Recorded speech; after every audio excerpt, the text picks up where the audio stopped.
Algunas escenas de este programa fueron reconstruidas.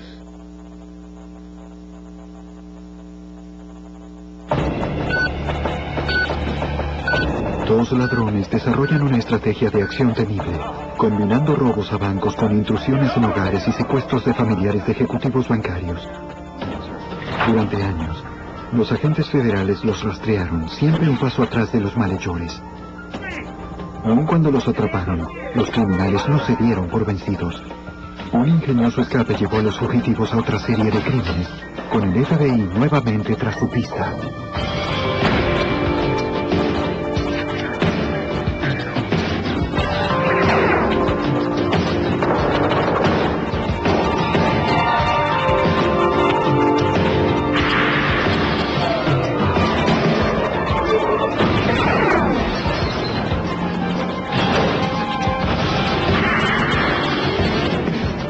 Los archivos del FBI.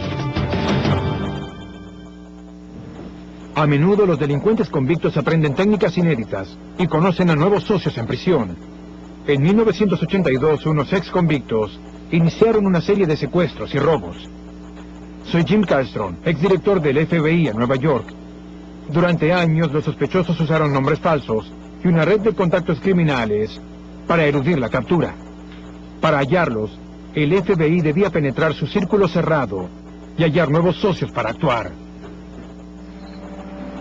Invasores. El 28 de diciembre de 1982, el vicepresidente del Banco de la ciudad de Oklahoma, Steve Thompson, y su esposa, Ellen, regresaban a su casa de una fiesta. Inesperadamente, un vehículo se detuvo detrás de ellos. Cuando bajaron del automóvil y comenzaron a entrar en la cochera, me dijeron: señor Thompson, somos agentes federales. Nos abordaron en solo cuestión de segundos. Ellen Thompson pensó que tal vez se había equivocado de domicilio. No podía imaginar ninguna razón por la que agentes federales llegaran a nuestra casa. De modo que lo miré y le dije: debe haber un error. ¿Puedo ver su identificación? Y entonces sacó un arma. Uno de ellos usaba una peluca y parecía obedecer órdenes de su compañero.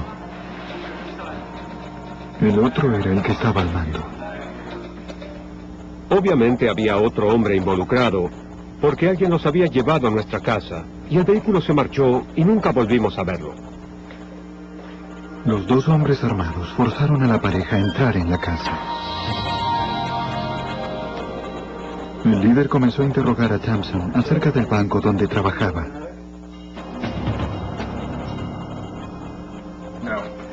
Thompson colaboró con ellos para que nadie saliera lastimado tras el incidente. Thompson respondió algunas preguntas acerca del complejo sistema de seguridad del banco, pero sabía que la seguridad de sus empleados era prioritaria. No le di los nombres de las personas que tenían las combinaciones y esos datos. Le dije: tendremos que esperar para ver quién llega y quién las tiene, porque yo no quería poner a nadie en peligro.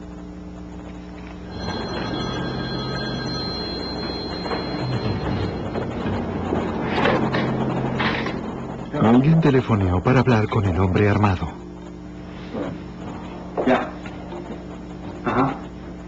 Parecía que estaban ultimando planes para llevar a cabo un robo al día siguiente. El jefe advirtió a Thompson que siguiera sus órdenes al pie de la letra. Trató de demostrarme sus intenciones y me dijo: si alguien enciende una alarma mañana, si algo sale mal y llega la policía, mataré a los oficiales. Entonces me comentó algo. Me dijo: no voy a regresar a la penitenciaría. Los criminales retuvieron a la pareja como rehenes durante toda la noche. Una hora antes del amanecer, obligaron a los Thompson a que los llevaran al banco. A las 9 de la mañana, esperaron a que llegaran los empleados. Tenían a alguien apostado afuera como centinela. Durante el atraco, una persona estaba en contacto telefónico con ellos todo el tiempo. Y ellos sabían detalles, como por ejemplo, cuántas personas ingresaban por la puerta principal. El hombre armado sabía que pocos tenían acceso al sistema de seguridad multicodificado. Aquellos que no conocían los códigos ni las combinaciones eran llevados a un sanitario, que constituía el lugar de confinamiento.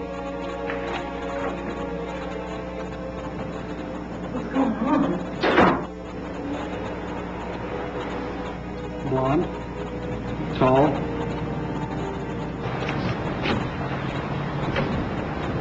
act natural, everything will be fine. Siempre se requiere más de una persona para acceder a una bóveda. Hay diferentes códigos de seguridad en la bóveda y en las cajas de seguridad que están dentro de la misma. Señor, quiero saberlo. ¿Tiene la combinación de la caja? Está bien. La tengo. Acompáñeme, por favor. Todo aquel que tenía un código era puesto a trabajar. De modo que lo que trataba de determinar era quién iba a ser capaz de acceder al efectivo. Otros empleados los habían acercado al botín. Solo se interponía una combinación entre los ladrones y cientos de miles de dólares. El ladrón con la peluca era el más amenazador. Haga lo que le decimos y nadie saldrá herido. Ahora entre allí y llénelos.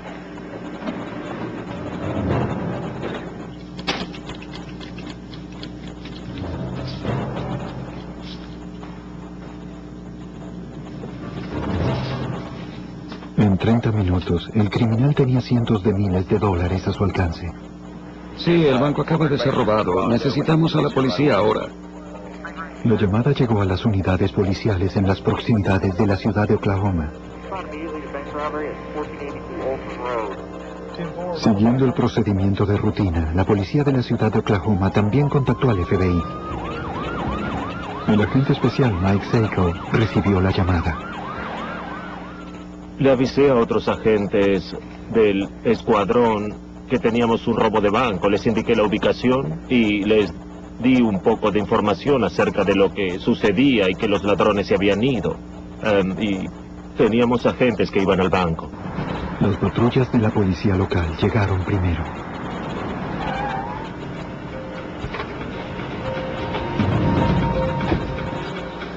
Se aproximaron cuidadosamente y revisaron el banco, asegurándose de que ningún criminal quedara aún en el interior.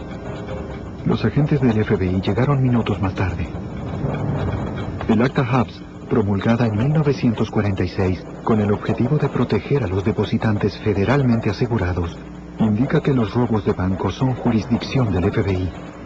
Significaba que una fuerza policial con alcance nacional investigaría el crimen e iría tras los ladrones. Los Thompson describieron la pesadilla que habían comenzado en su casa la noche anterior.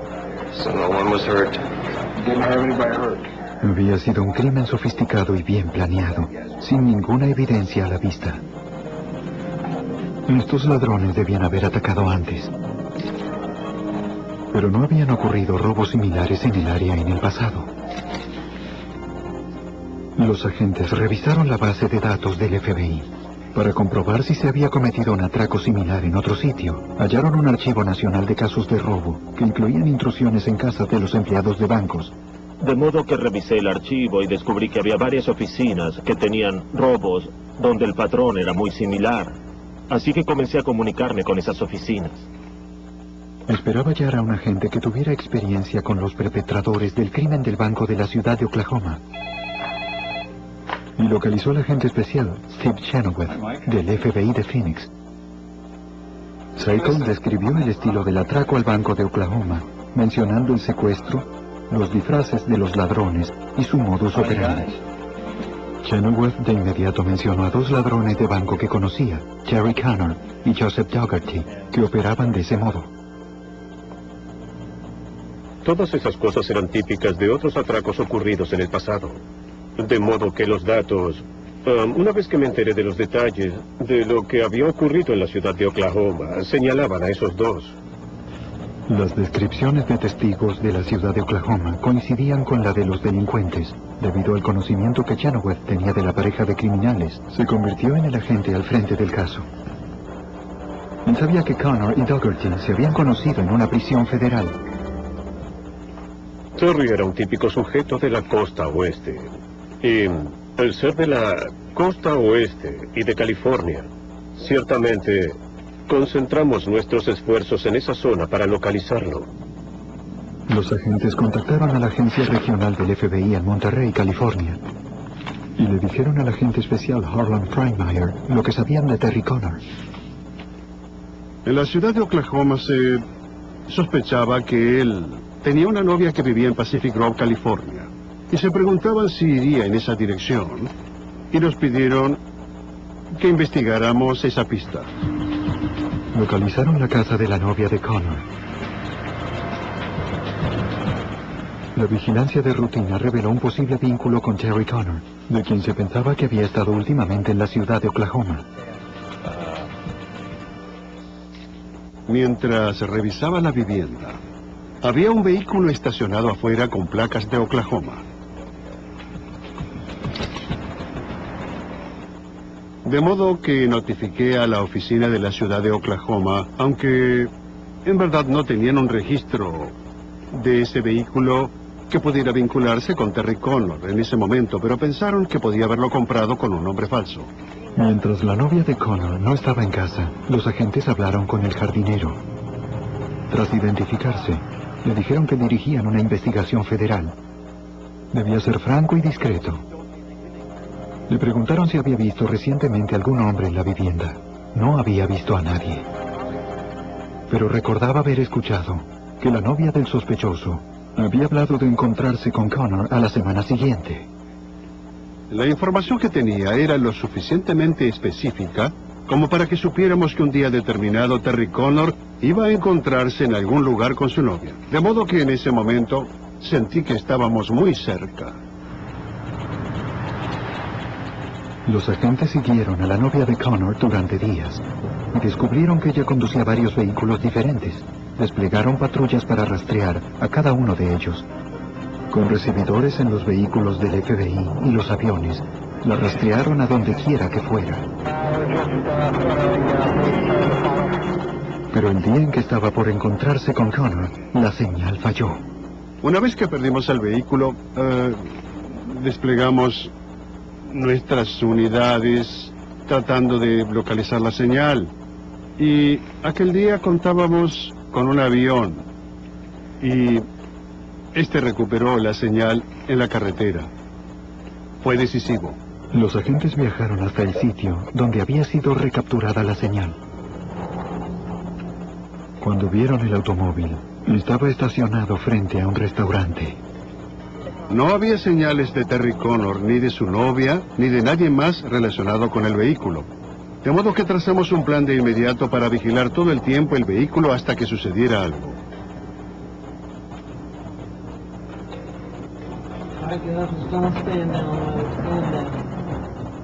Un equipo de SWAT esperaba, observando cualquier señal por parte del sospechoso.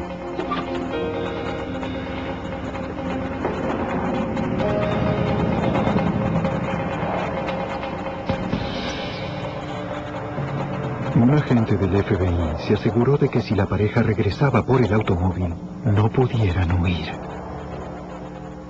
Desinflamos los neumáticos y de ese modo no podrían huir rápidamente, y esperamos. La mayoría de las horas de vigilancia no son fructíferas, pero los agentes tenían que lidiar con ello, y esperaban que el sospechoso de robo, Terry Connor, apareciera en alguna parte.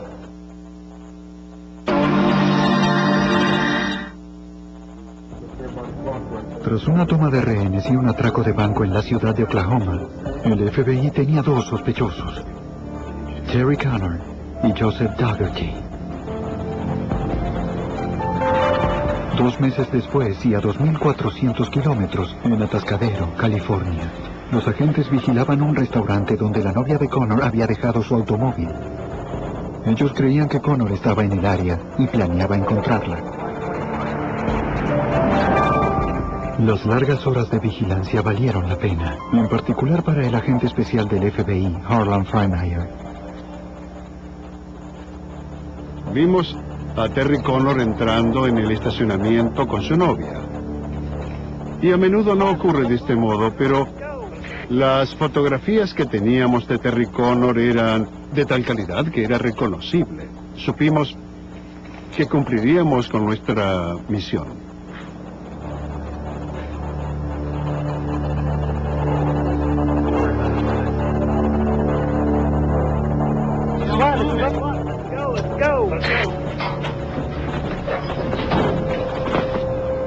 Sabían que el sospechoso estaba armado, de modo que se hizo cargo un equipo de arresto táctico.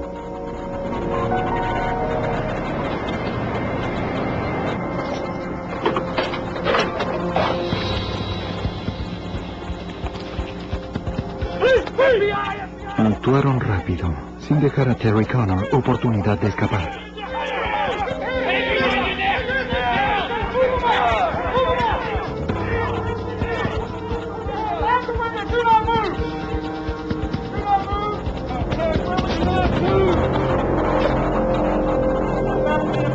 La joven fue interrogada y luego liberada, una vez que los investigadores determinaron que no estaba involucrada en los crímenes de Connor. Los agentes luego descubrieron una ventaja inesperada por haber desinflado el neumático del automóvil de la joven. Para cuando llegó el momento de hacer el arresto, él ya había abierto la cajuela de su automóvil y desde luego sin orden de cateo no hay revisación posible. Una vez que efectuamos el arresto teníamos a plena vista el contenido de su cajuela. Y eso fue muy útil para nosotros porque había un maletín que abrimos y en el que hallamos mucho dinero. Había $40,000 en efectivo, y los billetes poseían números de serie que coincidían con el dinero robado durante el atraco en la ciudad de Oklahoma. Los agentes también hallaron un diamante grande y el recibo de un joyero por 6 más.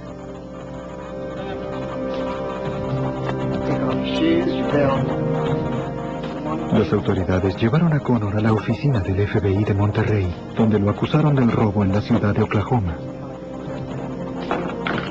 Al revisar sus efectos personales durante el procedimiento de ingreso, surgió algo de interés.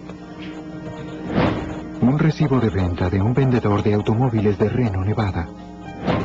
El comprador figuraba como Russell Anderson, tal vez la identidad falsa de Connor o Dougherty. Él había dado un domicilio en Santa María, California.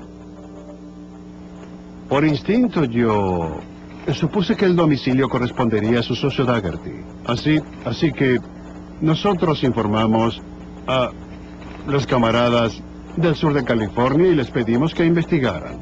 Un equipo de SWAT inmediatamente fue a la residencia y se preparó para ingresar en la misma. Ellos sospechaban que Dougherty estaba dentro, tal vez armado. La granada de humo y sonido está diseñada para ensordecer a cualquiera que esté cerca de ella.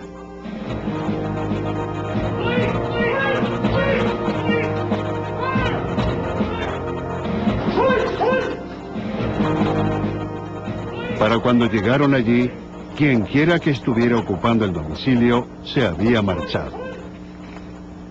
Aunque buscábamos a 2 sospechosos, debíamos atrapar a uno. El hecho de no encontrar a Joe allí fue decepcionante, pero también el hecho de que halláramos a Terry Connor significó que habíamos resuelto la mitad de la ecuación y teníamos que apresurarnos para atrapar a Joe.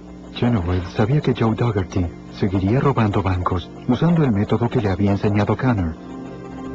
Pero sin Terry Connor para controlarlo, Dougherty era un sujeto desequilibrado, más peligroso que nunca. Terry era el cerebro, el que tomaba la mayor parte de las decisiones. Pero ahora Joe, que era más propenso a la violencia, básicamente estaba en una posición de liderazgo.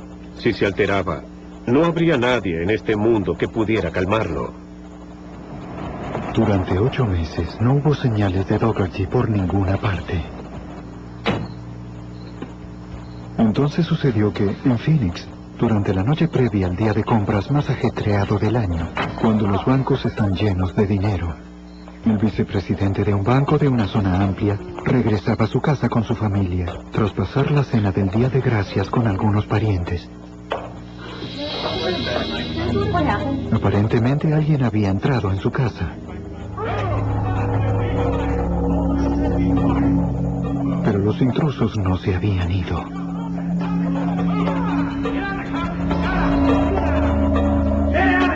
Durante esa noche, los dos ladrones retuvieron al banquero y a su familia como rehenes. Al parecer, Joe Dougherty estaba dirigiendo a un nuevo cómplice. Y ahora que estaba a cargo, podía suceder cualquier cosa.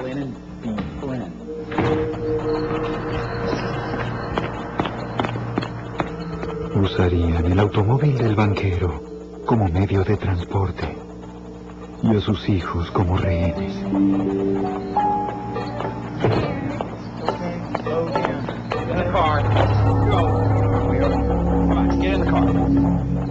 Dougherty nunca bajó su arma. En menos de 2 horas, condujeron al banco, vaciaron la bóveda y huyeron con $270,000, dejando a la familia aterrada, pero ilesa.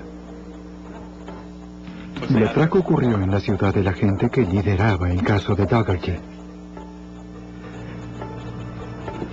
Cuando Steve Chenoweth supo del crimen, creyó saber quién era el responsable. El primero en quien pensé fue en Joe Dougherty. Pero no lo supe con certeza hasta que comencé a hablar con las víctimas para obtener una descripción física. Preguntándose si Dougherty estaba desafiándolo al operar en su propia ciudad, Chenoweth se dirigió al hogar del banquero para averiguar más detalles de la aterradora noche que habían pasado encerrados y amenazados. La mayoría de nosotros no ha vivido algo así. Y experimentarlo durante toda una noche con 2 niños es algo muy aterrador. De modo que estaban felices de que hubiera pasado y se alegraron al verlos llegar. El banquero describió a sus asaltantes, diciendo que ambos usaban pelucas y el más robusto estaba a cargo. Una vez que recibí la información, la descripción física del líder coincidió con la de... Pero una vez más, teníamos a otro individuo que él había reclutado y desconocíamos su identidad. La familia describió cómo habían actuado los hombres. Dougherty y su nuevo compañero eran más irritables y también más amenazadores de lo que habían sido él y Connor. Pero como ocurrió antes, no dejaron pistas a los agentes. 6 meses después, y 1.400 kilómetros al noroeste en Reno, Nevada, la policía local llamó al FBI para anunciar otro atraco a un banco. Una vez más, el robo era precedido por un secuestro efectuado la noche anterior. Pero esta vez, el nivel de violencia se había incrementado. Ahora, había una bomba. Secuestraron al funcionario del banco y le indicaron que tenían una bomba. Si no hacía lo que le indicaban, detonarían el explosivo. Y eso es suficiente como para aterrar a cualquiera. Y yo sin dudas haría cualquier cosa que me pidieran.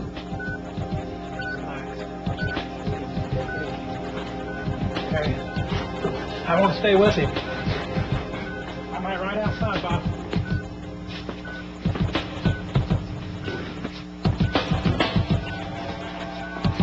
Tras determinar que no había trampas, un policía de Reno experto en explosivos liberó al funcionario de banco y lo envió a la bóveda por razones de seguridad.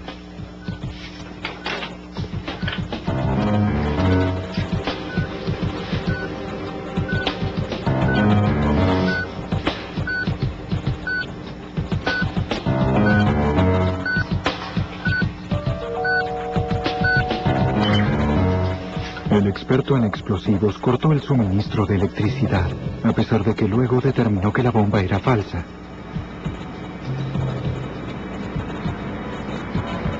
El funcionario del banco le dijo al FBI que él y su familia habían sido retenidos como rehenes a punta de cañón durante toda la noche por 2 hombres que usaban pelucas y trajes de ejecutivos.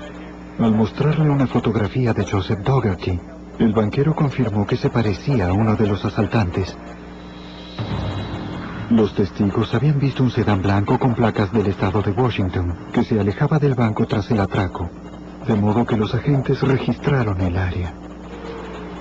Hallaron el vehículo abandonado a menos de 200 metros de la oficina del FBI en Reno.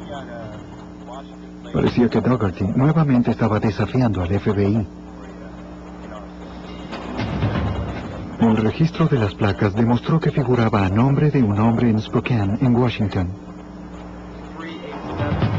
El hombre dijo que había vendido recientemente el automóvil a alguien cuya descripción coincidía con la de Dougherty y a una mujer embarazada que el FBI creyó que podía ser la novia del sospechoso. Para que colaboraran en la búsqueda de la pareja, el FBI llamó a los jefes de policía de Estados Unidos, expertos en rastreos interestatales. El alguacil Danny Behrend creía que los automóviles usados por Dougherty podían ser la clave para encontrarlo. Como fugitivo, Joseph Dougherty era muy listo. Él cambiaba de autos como otros cambian de calcetines. Adquiría autos, los vendía o los revendía a dueños originales o a comercios de autos usados. Los oficiales siguieron cuidadosamente el complejo rastro de los vehículos y los nombres falsos, y finalmente descubrieron algo. Dieron con el reporte de un accidente que vinculaba uno de los nombres falsos de Dougherty y que lo hacía con una dirección en Idaho. Como la casa parecía estar abandonada, los oficiales interrogaron a los vecinos. Una mujer reconoció de inmediato al ladrón, a pesar de que solo conocía por su nombre falso al hombre. Ella dijo que él tenía el hábito peculiar de disparar con armas en el jardín. La mujer dijo a la policía que él y su novia con su pequeño hijo recién nacido se acababan de mudar.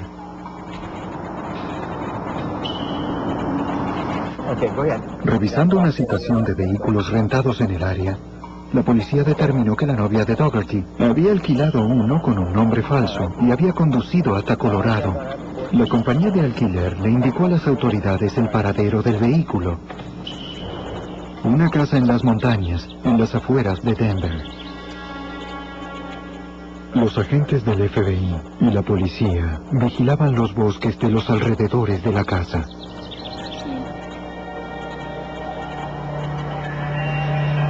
Dado que ahora había un bebé involucrado, debían ser especialmente cuidadosos.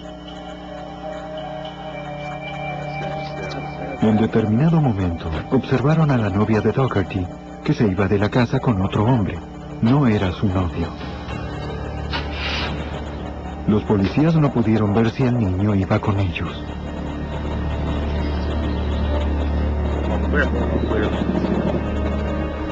Otros oficiales de policía los siguieron hasta la ciudad y los vieron entrar en un comercio sin el bebé. Les dije, vayan hacia el auto. Está en el estacionamiento del centro comercial. Miren en el interior para ver si el bebé está en el vehículo.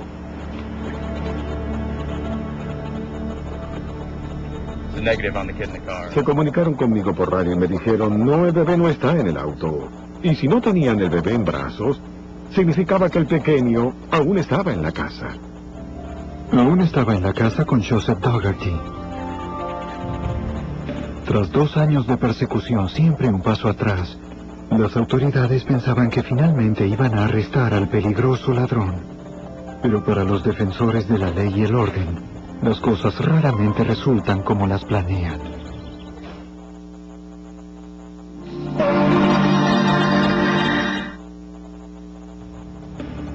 Dos años después de que Terry Connor y Joseph Dougherty robaran un banco en la ciudad de Oklahoma, Connor había sido capturado, condenado por robo de banco a mano armada y sentenciado a 25 años de prisión. El FBI creía que su cómplice, Joseph Dougherty, había continuado su ola de secuestros y robo de bancos, pero finalmente lo tenían acorralado en una vivienda en Colorado. Aquel día, horas antes, habían arrestado a la novia del fugitivo y a un cómplice. La novia confirmó que Dougherty y su hijo aún estaban dentro de la casa. Y que Dougherty estaba armado.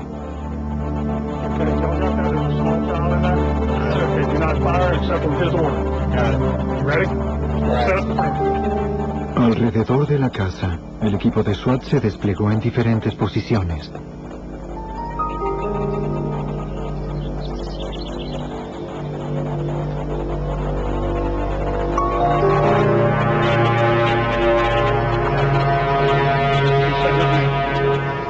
Copy number 2. Number 3, are you in position? El alguacil Danny Barron también estaba vigilando. Joseph Dougherty salió de la casa y fue identificado positivamente. Luego tomó una Magnum 357 y comenzó a disparar en dirección al bosque. Pero no parecía que Dougherty estuviera disparando a los agentes. El equipo de SWAT debía conservar la calma. Les dije las armas abajo. Si no están en peligro, no devuelvan el fuego. No disparen, a menos que estén en peligro. El alguacil que había hablado con la vecina en Idaho recordó que ella había dicho que Dougherty a menudo disparaba al azar en su jardín. Ellos pensaban que él no sabía que la policía estaba allí. Okay, just hold your fire. Hold your fire. Let me know if he comes back out again. We're going to try him on the phone. Debían resolver la situación pacíficamente. Un negociador del FBI telefoneó a la casa.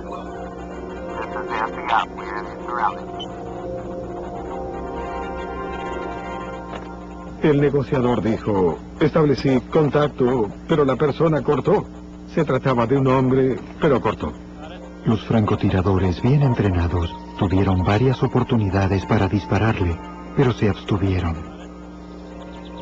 Desde luego debíamos tener en cuenta la seguridad del bebé. También debíamos resguardar la seguridad de otras personas que tal vez estuvieran en la casa y de las que tal vez no supiéramos nada. Has anybody caught sight of the child? Anybody seen the child? Aún debían estar preparados por si Dougherty comenzaba a dispararles.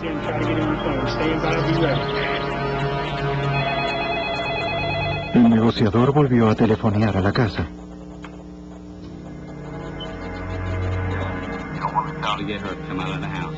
Le dijo al fugitivo que su novia y su cómplice ya habían sido arrestados. Y le sugirió a Dougherty que pensara en la seguridad de su hijo y se rindiera pacíficamente. All right, guys, he hung up. Let's move in. Move to the front now.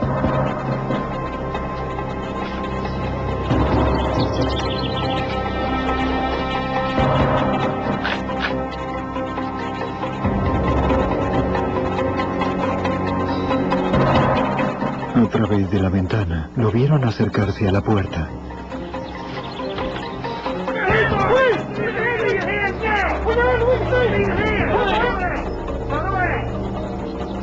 Back up on my command. Back up now. Back up. Come on. Hands up. Come on.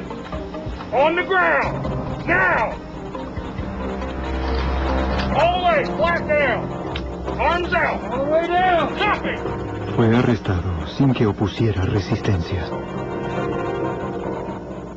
Sacamos a la criatura de la casa y la teníamos bajo control y comenzamos a revisarla. Descubrimos 16 armas de fuego en el interior de la vivienda, inclusive un rifle de asalto táctico, quizás dos, todos ocultos, cargados y preparados para de ese modo defender la casa. Dougherty fue acusado de los cargos correspondientes y detenido para ser enjuiciado. Casi un año y medio más tarde, el 19 de junio de 1985, dos oficiales llevaban a Terry Connor y Joseph Dougherty para ser sometidos a juicio. Dougherty enfrentaba el primero de 4 juicios. Este era por el asalto a un banco y el secuestro llevado a cabo en Oklahoma 3 años antes. Él había citado a su cómplice Terry Connor como testigo. Cuando transitaban un camino rural, los detenidos pusieron en práctica su plan, usando material contrabandeado en la prisión, la llave de unas esposas y la hoja de una navaja.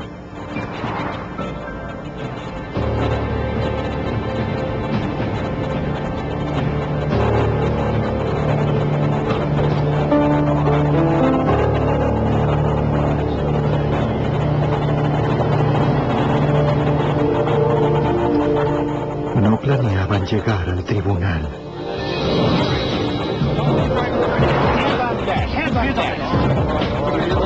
Tomaron las armas de los policías.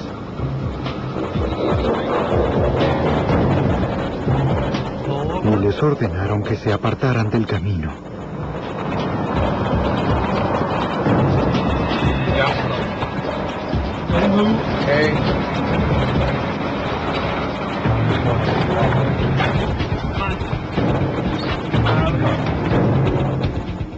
Llevaron a los policías al bosque.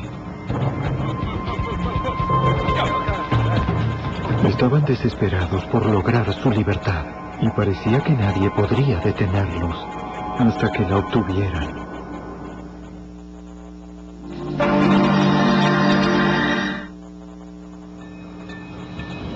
El 19 de julio de 1985, los ladrones de banco Terry Connor y Joseph Dougherty escaparon de la custodia de 2 oficiales de policía, justo cuando eran llevados hasta el sitio donde sería enjuiciado Dougherty. Los fugitivos esposaron a los oficiales a un árbol y les robaron sus armas, sus insignias y su vehículo.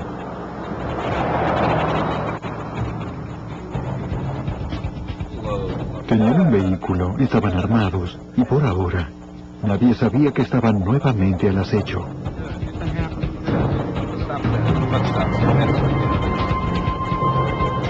Tenían 15 minutos de ventaja antes de que los policías lograran liberarse y reportaran la fuga. En el Tribunal de Estados Unidos en la ciudad de Oklahoma, el agente especial Steve Chenoweth se sorprendió al saber la noticia. Lo primero que pensé fue, esto no puede ser. Cuando uno invierte tanto dinero y tanto esfuerzo en un caso como este, durante un periodo de años, verlo desvanecerse en un instante, es una terrible desilusión. Los videos de vigilancia registraron los siguientes crímenes de Connor y Dougherty. 2 atracos a bancos de menor escala en St. Louis. Los agentes pensaban que los fugitivos necesitaban rápidamente obtener dinero en efectivo para volver a su rutina. Inicialmente, después del escape y tras saber que habían asaltado 2 bancos en St. Louis y contaban con 30,000 en efectivo, sabíamos que volverían a actuar y asaltarían otro banco y tomarían como rehén a un funcionario del banco y su familia. Sabíamos que había una posibilidad de que cometieran un secuestro, eran muy violentos. 2 meses después, la policía de West Allis, en Wisconsin, recibió una llamada informando del asalto de un banco. Se llevaron $500,000. Era el atraco a un banco más grande de la historia del estado.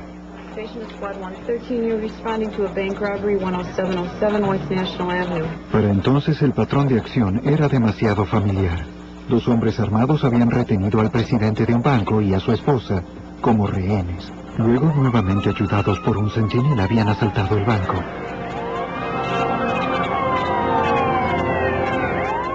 Las huellas digitales colocaron a Connor y Dougherty en la escena. La policía local llamó al FBI de Wisconsin. El agente especial Dan Kraft fue asignado al caso. Leyendo las declaraciones de los testigos, notó que los fugitivos eran más osados que nunca. Y ahora ni siquiera usaban disfraces. Debido al peligro continuo que representaban Connor y Dougherty, ambos fueron incluidos en la lista de los 10 fugitivos más buscados por el FBI. La cobertura de los medios dio como resultado muchas pistas. Una llamada telefónica condujo a los agentes hasta un hombre que podía haber sido el centinela de los ladrones fuera del banco de Wisconsin. Los agentes solicitaron una orden para capturar el vehículo del cómplice. Algunos días más tarde, un oficial del estado lo detuvo y telefoneó al FBI. Una vez que lo identificaron, lo apresaron. Había una orden de detención en su nombre en St. Louis por violar su libertad bajo palabra. De modo que lo arrestamos y lo llevamos al centro hasta la oficina del FBI. Al principio, el hombre se negó a responder a las preguntas acerca de Connor y Dougherty.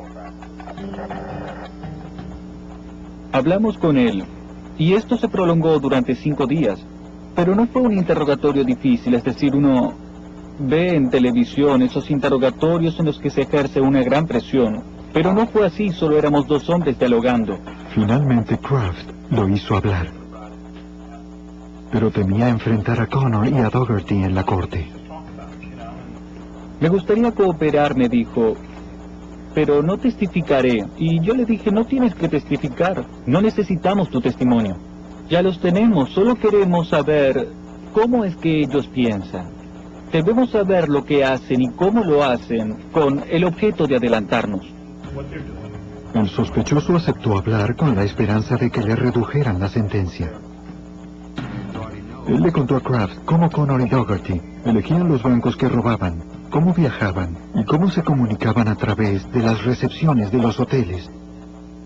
Uno de ellos telefoneaba y hacía una reservación a nombre de un ex guardia de la prisión. Luego el otro llamaba y preguntaba si esa persona ya se había registrado. El operador de recepción decía, no, el señor X aún no se ha registrado. Entonces el hombre decía, bien, le dejo un mensaje, de modo que más tarde el otro llamaría para controlar sus mensajes y actuaban así con el objeto de no dejar rastro alguno. El dato más importante que les proporcionó fue el nombre de otro hombre que había ayudado a Connor y a Dougherty a robar bancos en el pasado. Su nombre era John Harris. Los agentes hallaron a Harris en Tucson, Arizona. Mientras lo vigilaban, lo vieron hacer y recibir llamadas telefónicas desde cierto teléfono público. Tras obtener una orden, intervinieron el teléfono y escucharon las conversaciones habladas con Connor y Dougherty. Pensábamos que a través de una serie de escuchas podríamos rastrear el teléfono hasta un área en particular y a través de la investigación en la zona, ubicarlos. Los agentes se enteraron de que los fugitivos llamaban desde Chicago y planeaban otro robo en esa ciudad. El agente especial George Spinelli, de la Oficina Regional del FBI de Chicago, distribuyó fotografías de los fugitivos en los hoteles de la zona. Alguien informó acerca de un huésped que se parecía físicamente a Joseph Dougherty, aunque ese nombre no figuraba en el registro. Al revisar el registro, observé con cuidado y vi un nombre falso que Connor había usado en el pasado. En ese momento pensé que probablemente teníamos 2 de los fugitivos en la lista de los más buscados. El agente asignado al caso, Steve Chenoweth, inmediatamente voló a Chicago, uniéndose a los otros agentes en el hotel. El huésped que se parecía a Dougherty aparentemente había abandonado el hotel.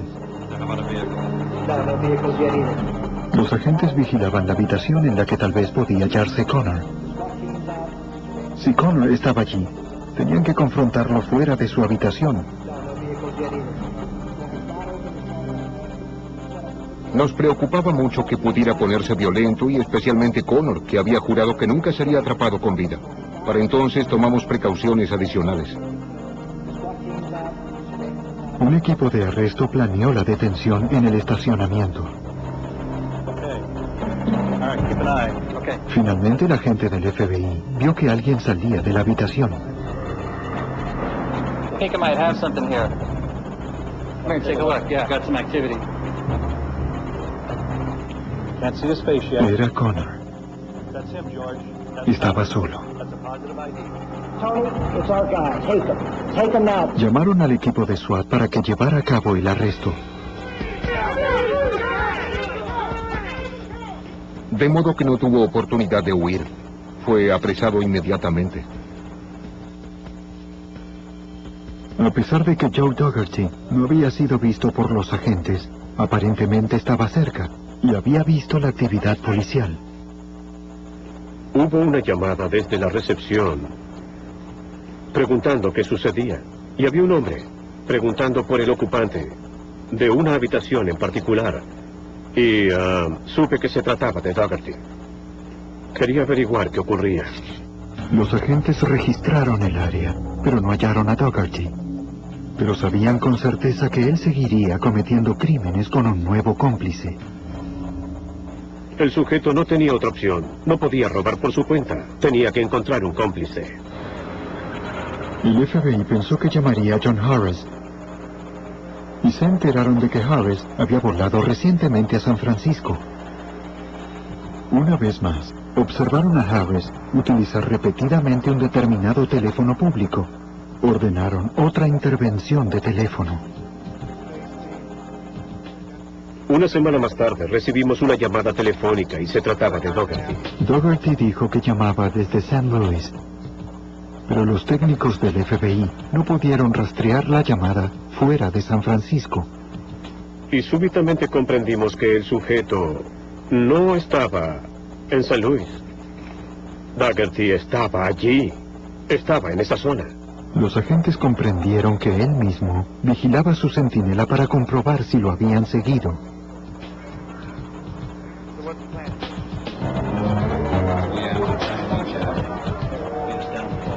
Ellos esperaban que él no hubiera visto a los agentes encubiertos. Creyendo que su centinela no estaba vigilado, Daugherty planeó una reunión para la mañana siguiente en San Francisco. Los agentes se presentaron temprano. Daugherty llegó como lo había prometido. Y para ese entonces teníamos a muchos agentes del FBI tras el rastro de William Daugherty. Y así terminó la historia y la persecución.